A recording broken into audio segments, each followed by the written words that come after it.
나는 올해 28살, 이름은 민석이다.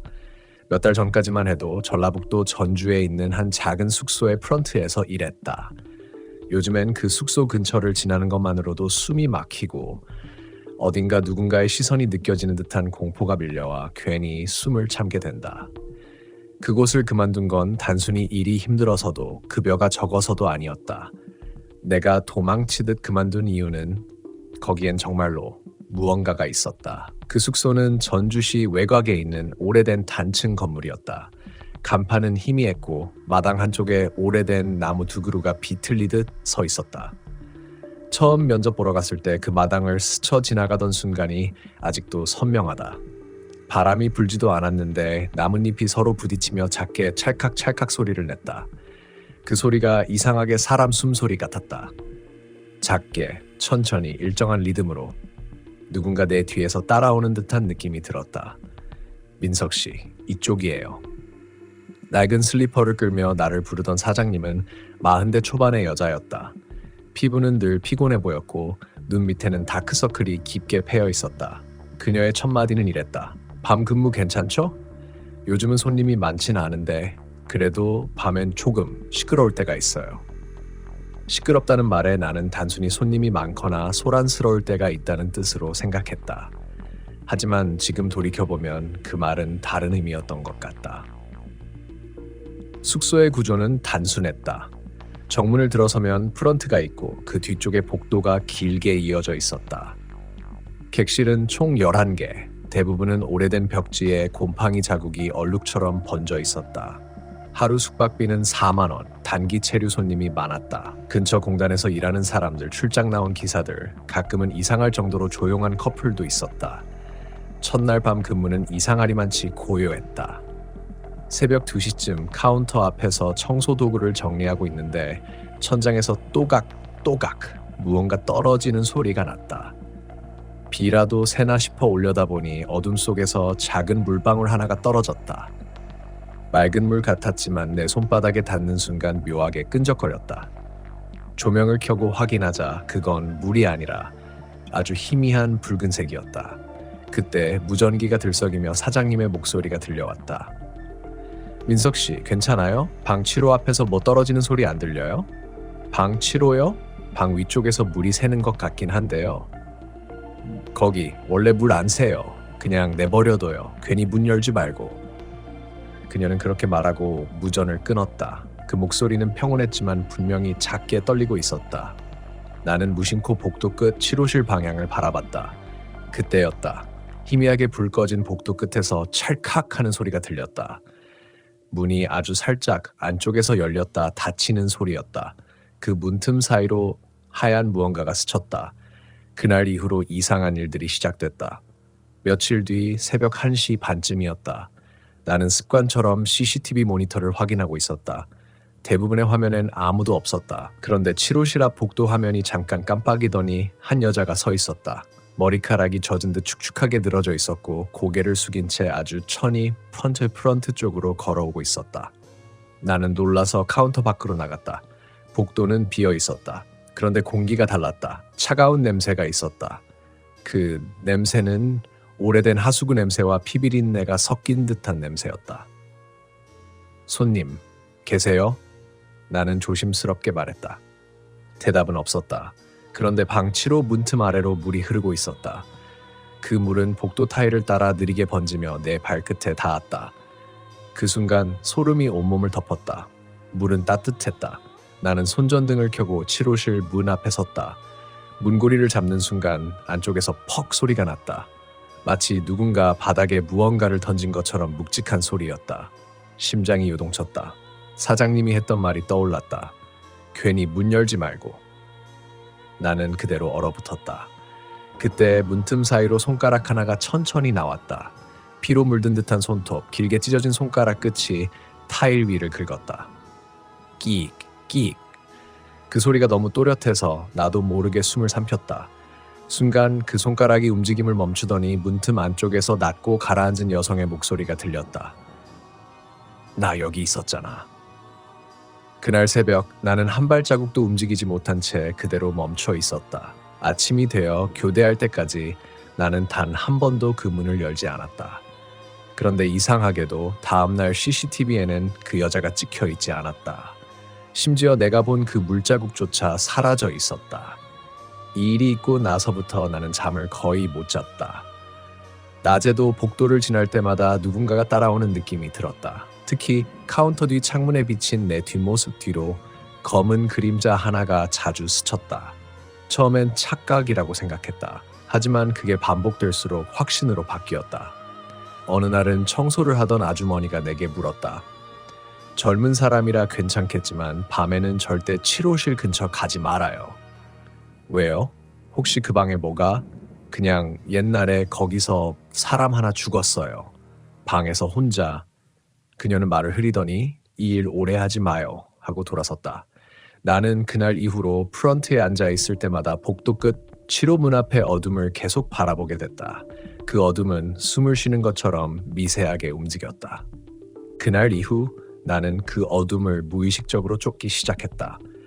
그게 단순한 그림자일 수도 있다는 걸 머리로는 알고 있었지만 이상하게도 내 시선은 늘 그 복도 끝에 고정되어 있었다. 손님이 오가고 전화벨이 울리고 카운터에 계산기를 두드리며 일을 하는 동안에도 그 문틈에서 나를 지켜보는 무언가의 존재감은 사라지지 않았다. 하루는 퇴근 시간이 조금 늦어졌다. 밤 근무를 마치고 사무실 불을 끄려는데 갑자기 천장에서 또르르 하고 작은 소리가 났다.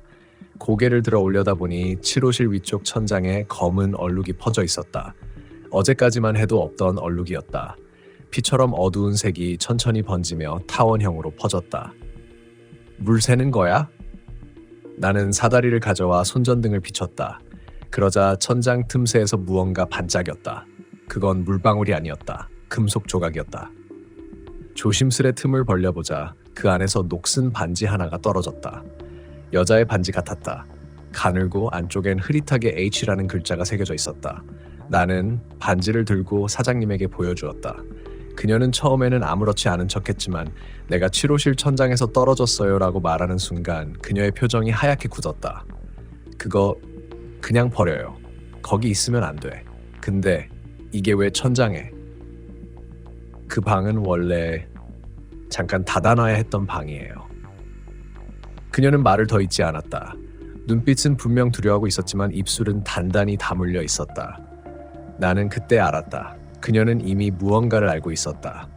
그날 밤 근무는 이상하리만치 조용했다. 손님이 한 명도 오지 않았다. 시간이 느리게 흐르는 것 같았다. 나는 CCTV 화면을 무심히 바라보다가 어느 순간 화면 하나가 깜빡이며 정지되었다. 치료실 앞 복도였다. 화면 속에는 아무도 없었지만 소리가 들렸다. 나 여기 있었잖아. 그 목소리. 며칠 전 문틈 너머에서 들었던 그 목소리였다. 나는 놀라서 귀를 의심했다. 그때 갑자기 모니터 속 복도가 흔들리더니 화면 아래쪽에서 물결 같은 그림자가 번져나왔다. 그 순간 실제 복도에서도 철벅철벅 발소리가 들렸다. 물 위를 걷는 소리였다. 나는 손전등을 쥐고 복도로 나갔다. 복도 끝은 어둠에 잠겨 있었다. 빛을 비추자 타일 바닥 위에 물이 고여 있었다. 발자국이 선명하게 남아 있었다. 작고 가느다란 여성의 발자국. 그 발자국은 프런트 쪽으로 내가 서 있는 바로 그 방향으로 이어져 있었다. 심장이 미친 듯이 뛰었다. 나는 천천히 뒤로 물러섰다. 그때 카운터 뒤에 있던 벨이 갑자기 팅 하고 울렸다. 손님이 눌렀을 리가 없었다. 카운터 앞엔 아무도 없었다. 하지만 벨 위에는 젖은 손자국이 하나 찍혀 있었다. 길고 가느다란 손가락이 마치 도와줘라고 쓰듯 눌린 자국이었다. 그날 밤 이후로 나는 점점 미쳐가는 기분이었다. 잠을 자면 여자의 목소리가 들렸고 눈을 감으면 그 물방울이 떨어지던 천장이 떠올랐다. 어느새 나는 반지를 손에 쥔 채로 잠들고 아침에 일어나면 그 반지가 내 손바닥에 붙어 있었다. 떨어지지가 않았다. 마치 내 피부에 녹아든 것처럼. 며칠 뒤 청소 아주머니가 다시 말을 걸었다. 민석 씨, 그 방 건드렸어요? 네, 왜요? 그 방 5년 전 일이 있었어요. 혼자 투숙하던 여자 손님이 밤에 욕조에서 그녀는 말을 멈추더니 낮게 속삭였다. 자살했어요. 근데 시신이 바로 발견되지 않았어요. 며칠 동안 방이 잠겨 있었거든요. 나는 숨이 멎는 줄 알았다. 그럼 그 반지는 그 여자 거였대요. 이름이 한지연. 그 순간 머릿속이 하얘졌다. H, 반지 안쪽에 새겨져 있던 그 글자, 그리고 그 여자의 이름, 한지연. 그날 밤 나는 처음으로 결심했다. 치료실 문을 열어야겠다. 그래야 끝날 것 같았다. 그래야 내가 다시 숨을 쉴 수 있을 것 같았다. 자정이 조금 넘은 시간, 복도는 고요했다. 문 앞에 서자 차가운 공기가 몸을 감쌌다. 나는 반지를 손에 쥐고 천천히 문고리를 돌렸다. 딸깍, 문이 열렸다. 안에는 아무것도 없었다. 하지만 공기 속에는 물비린내가 짙게 퍼져 있었다. 방 한가운데 욕조가 있었고 그 안에는 물이 반쯤 차 있었다. 그리고 그 물 위에 검은 머리카락 한 가닥이 떠 있었다. 나는 그걸 보는 순간 온몸이 굳었다. 손전등 불빛이 미세하게 흔들렸다. 그러다 갑자기 욕조 안쪽에서 척! 하고 무언가 움직였다. 물결이 크게 일렁이며 벽에 부딪혔다.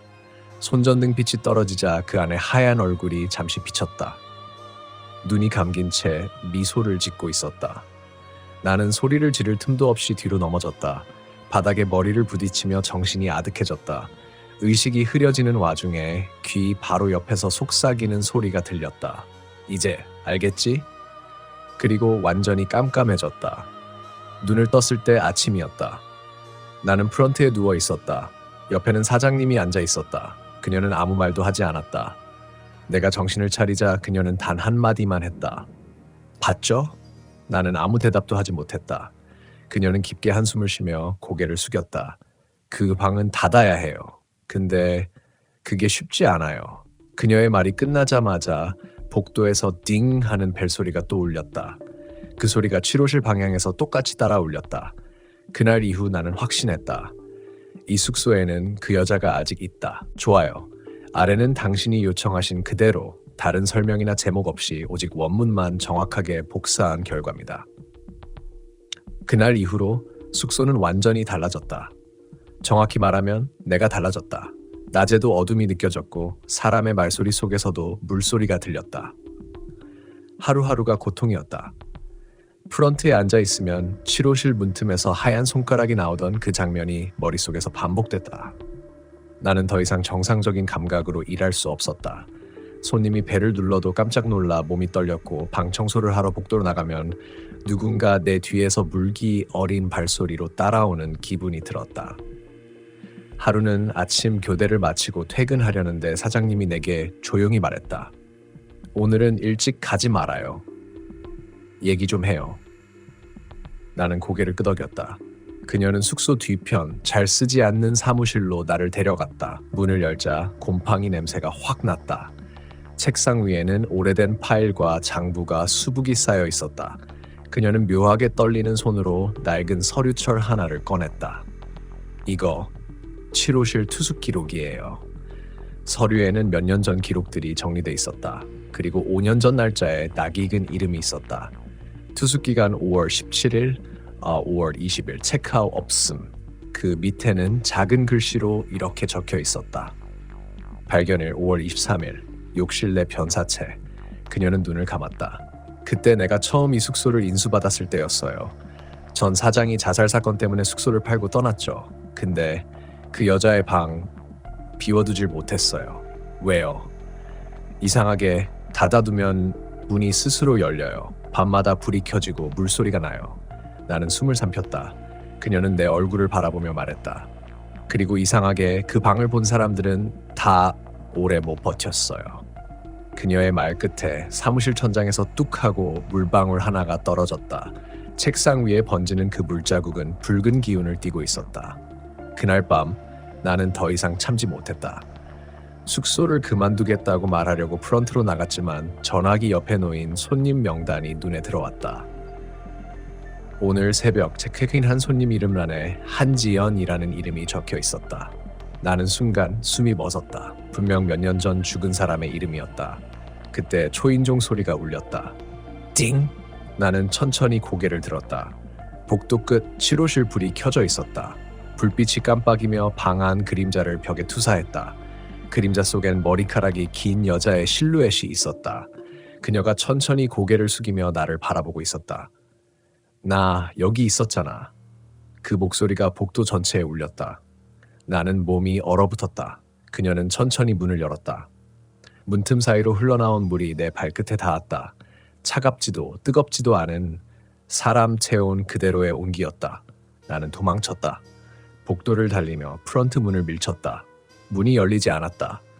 밖으로 나가려 할수록 손잡이는 더 차가워졌다. 손바닥에 물기가 차오르고 손등에 붉은 자국이 번졌다. 도와줘. 나 좀 꺼내줘. 그녀의 목소리가 머릿속을 울렸다. 나는 미친 듯이 문을 두드렸다. 그만해! 제발 그만! 그러나 대답 대신 뒤에서 철벅철벅 발소리가 들려왔다. 천천히 일정한 간격으로 돌아보니 아무도 없었다. 그런데 내 바로 뒤 카운터 위에 젖은 반지 하나가 놓여 있었다. 내가 버렸던 그 반지였다. 나는 소리쳤다. 싫어! 그만 와! 순간 조명이 깜빡이며 꺼졌다. 모든 게 어둠 속에 잠겼다. 그 어둠 속에서 물소리와 함께 무언가가 내 귀 바로 옆으로 다가왔다. 너도 봤잖아. 아, 차가운 손이 내 어깨를 스쳤다. 나는 그대로 주저앉았다. 그녀의 목소리가 계속 이어졌다. 여기서 아무도 나 못 봤어. 다들 문 닫고 도망쳤어. 근데 넌 봤잖아. 그녀의 손이 내 얼굴을 감쌌다. 그리고 순간 눈앞에 그 장면이 번쩍였다. 욕조안. 핏물이 가득한 물 속에서 그녀가 천천히 눈을 뜨는 장면, 그리고 그 시선이 나를 향해 웃고 있었다. 같이 있자. 그녀의 입에서 그 말이 나온 순간 나는 정신을 잃었다. 눈을 떴을 때는 병원이었다. 머리에 붕대를 감고 팔에는 링거가 꽂혀 있었다. 경찰이 옆에 서 있었다. 민석 씨, 기억나십니까? 숙소 안에서 쓰러져 있었어요. 물이 가득한 방에서요. 나는 겨우 고개를 끄덕였다. 치료실은요? 그 방은 비어 있었습니다. 아니에요. 거기 여자가... 경찰은 고개를 저었다. 그 방은 오래전부터 막혀 있었어요. 방문은 모질돼 있었고 말 안쪽엔 아무도 없었습니다. 나는 그 말을 듣고 아무 말도 할 수 없었다. 내가 본 건 도대체 뭐였을까? 그날 이후로 지금까지 나는 그 숙소 근처를 가지 않는다. 하지만 가끔 밤에 내 폰에 이상한 번호로 전화가 온다. 발신번호 표시 제한. 전화를 받으면 아무 소리도 들리지 않는다. 그런데 가끔 아주 희미하게 물소리가 들린다. 며칠 전이었다. 새로운 번호로 메시지가 왔다. 방 예약 가능한가요? 치료실이요. 보내는 사람 이름은 한지연. 그 순간 나는 폰을 손에서 떨어뜨렸다. 그 반지가 다시 내 책상 위에 놓여 있었다. 아무도 들어온 적 없는 방 안에서. 병원에서 퇴원한 지 한 달쯤 지났다. 아직도 나는 가끔 자다가 벌떡 일어난다. 꿈속에서 물소리가 들리면 심장이 미친 듯이 뛰기 시작한다. 그 소리는 욕조에서 넘쳐 흐르는 물이 아니라 누군가 울고 있는 소리처럼 들린다. 퇴원 후로 나는 전주를 떠나 서울 근교로 이사했다. 사람이 많은 곳에 있으면 괜찮을 줄 알았다. 지하철 소음, 차 소리, 사람들의 말소리가 섞여 있으면 그 숙소에서 들었던 고요함이 생각나지 않을 것 같다. 하지만 이상하게도 도시의 소음 속에서도 그 숙소의 냄새가, 그 공기의 느낌이 아주 느린 속도로 내 삶에 스며들고 있었다. 하루는 잠을 설치다 새벽녘에 일어났다. 시계를 보니 3시 12분. 물 한 잔 마시려고 부엌으로 갔는데 싱크대 밑에서 뚝뚝 하는 소리가 들렸다. 수돗물이 새는 줄 알고 고개를 숙였지만 파이프는 멀쩡했다. 그때 등줄기를 따라 서늘한 공기가 지나갔다. 창문은 닫혀 있었고 커튼은 움직이지 않았다. 그런데도 확실히 느껴졌다. 누군가 내 바로 뒤에서 숨을 들이마시고 있었다. 나는 천천히 돌아봤다. 텅 빈 거실. 그런데 바닥에 물방울 자국이 있었다. 발자국은 부엌에서부터 시작되어 내 방문 앞까지 이어져 있었다. 그 순간 문틈 아래에서 빛이 새어나왔다. 나는 아무 생각도 없이 문을 열었다. 불이 켜져 있지 않은 내 방 안엔 아무도 없었다. 하지만 내 침대 위 베개 옆에는 하얀 반지 하나가 놓여 있었다. 그 반지, 치료실 천장에서 떨어졌던 그녀의 반지였다. 그날 이후 나는 점점 현실감이 무너졌다. 일을 해도 집중이 안 되고 사람이 내 눈을 보면 자꾸 그 여자의 얼굴이 겹쳐졌다. 머리카락이 젖은 채 나를 바라보던 그 얼굴, 그 입술에서 흘러나오던 나 여기 있었잖아. 그 목소리가 매일 밤 내 귓가에 맴돌았다. 나는 점점 무언가에 끌리듯 다시 전주로 향하고 있었다. 이해할 수 없는 하지만 저항할 수 없는 충동이었다. 전주에 도착한 날은 비가 내리고 있었다. 그 숙소는 여전히 그 자리에 있었다. 간판은 녹슬어 있었고 창문엔 먼지가 두껍게 쌓여 있었다. 문 앞에 폐업이라는 붉은 안내문이 붙어 있었다. 그런데 문 손잡이에 누군가 최근에 손을 댄 자국이 있었다. 물기가 묻은 듯 번들거리는 손자국. 나는 주저하며 문을 밀었다. 문은 너무 쉽게 열렸다. 마치 기다렸다는 듯이. 안으로 들어가자 한때 익숙했던 프런트 데스크가 그대로 있었다. 먼지 쌓인 전화기, 녹슨 키홀더, 그리고 벨. 나는 벨을 누르지도 않았는데 그것이 스스로 띵 하고 울렸다. 그 순간 치료실 방향으로 불이 켜졌다. 내 다리는 떨리고 있었지만 이상하게도 그 빛을 향해 걸어갔다. 마치 누군가 내 손목을 잡아 이끌듯이. 복도는 여전히 눅눅했다. 발밑에서 물이 찰박거렸다. 그리고 어두운 벽에는 내가 보낸 그림자가 아니라 다른 그림자가 함께 움직이고 있었다. 치료실 문 앞에 섰을 때 문틈 아래로 새빨간 물방울이 떨어졌다. 나는 문고리를 잡았다. 손끝이 저릿했다. 이번엔 문이 닫혀 있었다. 잠겨있는 줄 알았는데 천천히 돌리자 딸깍하고 잠금이 풀렸다. 문을 열었다. 욕실에서 불빛이 새어나왔다. 천천히 다가가자 안쪽 욕조 안에 물이 가득 차 있었다. 그 위에는 반지가 하나 떠 있었다. 내가 버렸던, 내게 돌아왔던 그 반지. 그 순간 욕조 물이 스스로 흔들리기 시작했다. 그리고 물속에서 한 여자가 천천히 일어났다. 머리카락이 흘러내리며 그녀의 얼굴이 드러났다. 눈은 감겨 있었지만 입가엔 미소가 번져 있었다. 왔구나. 그녀가 그렇게 말하자 욕조의 물이 밖으로 넘쳤다. 발밑이 젖고 바닥이 미끄러졌다. 나는 정신없이 뒤로 물러났지만 그녀는 천천히 욕조 밖으로 걸어 나왔다. 물자국이 바닥을 따라 이어졌다. 나 여기 있었잖아. 그녀가 다가올수록 공기가 무겁게 눌러왔다. 숨이 막혔다. 나는 손으로 얼굴을 가리고 고개를 숙였다. 눈을 감은 순간 귀 바로 옆에서 속삭임이 들렸다. 이제 네가 지켜줘야 돼. 눈을 떴을 땐 아무것도 없었다. 욕조엔 물이 없었고 방 안은 고요했다. 하지만 내 손목에는 그녀의 반지가 걸려 있었다. 며칠이 지났다. 숙소는 다시 폐쇄됐다. 경찰은 불법 침입으로 조사를 나왔지만 나는 아무 말도 하지 않았다. 아무리 설명해도 믿지 않을 것을 알고 있었다. 그날 이후 내 손에서 반지는 떨어지지 않는다. 아무리 빼려고 해도 빠지지 않는다. 그리고 새벽마다 반지가 희미하게 물소리를 낸다. 때때로 나는 거울을 본다. 거울 속의 나는 평범하다. 하지만 그날 욕조 앞에서 본 내 눈빛이 아직도 사라지지 않았다. 그 안에 그녀가 있다. 그녀는 내 안에서 여전히 속삭인다. 이제 네가 프런트를 지켜야지. 그녀의 목소리가 들릴 때마다 내 안 어딘가가 무너진다. 나는 이제 안다. 그곳을 떠난 게 아니라 그곳이 내 안으로 들어왔다는 걸. 그래서 요즘 나는 가끔 전주 근처 숙소 예약 사이트를 본다. 그 숙소는 여전히 폐업 상태로 등록돼 있지만 가끔 예약 가능한 방이 하나 뜬다. 치료실. 그럴 때면 화면을 꺼버리지만 다음날 아침 내 폰에 문자가 와 있다. 예약 확인되었습니다. 입실 예정일 오늘 밤. 담당자 민석. 그리고 마지막 줄. 환영합니다. 한지연님.